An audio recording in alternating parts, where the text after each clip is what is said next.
जोहार साथियों, मैं मुकेश विरुआ। पूर्णिया के सांसद पप्पू यादव ने चक्रधरपुर में इंडिया गठबंधन के प्रत्याशी सुखराम उरांव के पक्ष में सभा को संबोधित करते हुए कहा कि भाजपा की लड़ाई मुसलमानों से नहीं है बल्कि आदिवासियों और दलितों से है। भाजपा मुसलमानों से नहीं लड़ रही है, केवल खौफ पैदा कर रही है। पप्पू यादव की यह बातें बिल्कुल सही लगती है, क्योंकि मुसलमानों के पास तो ज़मीन नहीं है, न जल है न जंगल है। उन्हें तो सिर्फ खौफ पैदा करके कंट्रोल किया जा रहा है।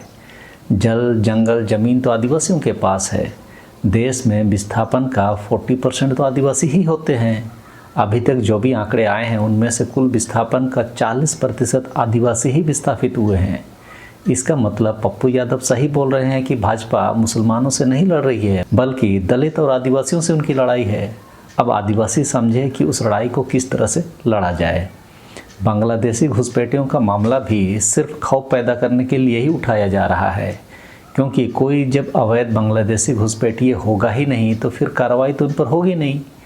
उस कार्रवाई के नाम पर संताल परगना के आदिवासियों की ज़मीनें छीन ली जाएगी। फिर पप्पू यादव कहते हैं कि झारखंड के जितने आदिवासी मुख्यमंत्री बने आज भाजपा की शरण में हैं। हेमंत सोरेन और शिबू सोरेन को छोड़कर बाबूलाल मरांडी को भाजपा ने निकाल दिया था, फिर वापस लिया। जब निकाला तो अपनी पार्टी बना ली। झारखंड विकास मोर्चा बनाने के बाद बाबूलाल मरांडी कुतुब मीनार से कूदने की बात कर रहे थे, लेकिन भाजपा में जाने से मना कर रहे थे। आज उसी की गोद में बैठ गए। पप्पू यादव ने आगे कहा कि एक तरह से वे अब कहीं के नहीं रह गए। अर्जुन मुंडा, मधु कोड़ा, चंपई सोरेन सभी को भाजपा ने पदमुक्त कर दिया। इतना दबाव दिया कि सभी भाजपा की गोद में जा बैठे हैं। पूर्ण बहुमत की सरकार में भाजपा ने रघुवर दास को मुख्यमंत्री बनाया। रघुवर ने झारखंड का 80% पैसा दिल्ली पहुंचाया। इसी का परिणाम था कि पहले उन्हें मुख्यमंत्री बनाया, फिर राज्यपाल बना दिया। एकलौता हेमंत सोरेन है जो भाजपा का मुकाबला कर रहा है।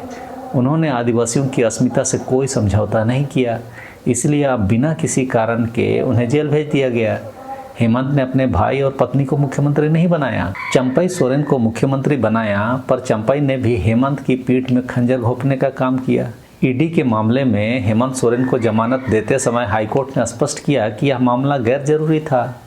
ईडी की कल्पना पर यह केस बनाना दुर्भाग्यपूर्ण है। आगे पप्पू यादव ने कहा कि असम के मुख्यमंत्री हिमंता बिस्वा शर्मा घुसपैठियों की बात करते हैं।